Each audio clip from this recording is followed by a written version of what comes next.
Hey everyone, welcome back to Ontario Gardening. Today we are going to talk about blanching our celery. So you want to do this about 2 to 3 weeks before you're ready to harvest. And basically what you're doing is you're wrapping the celery stalks with newspaper or cardboard, anything that you have available to block the sun from coming into the stalks and putting all of the chlorophyll into the leaves.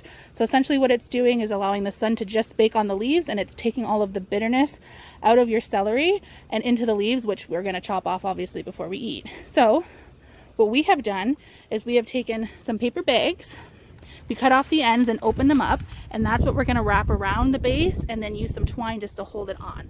So let's get showing you how to do this.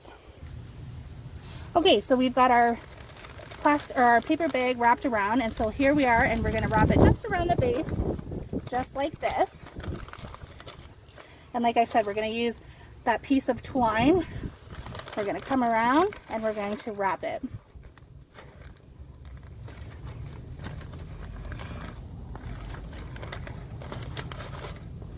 And just tie it in a little knot, like so. So each one of your stalks is going to look pretty similar to this. So you're going to go through and we're going to do that for all of ours. And then once it's done, we're going to wait a couple of weeks and we will take it off, and that's when our celery is ready to harvest. So blanching is pretty simple.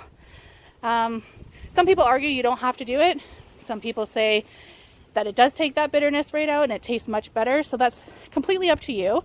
It is a little bit of work, but if you can take the bitterness out of those and make them the best tasting that you can, why not?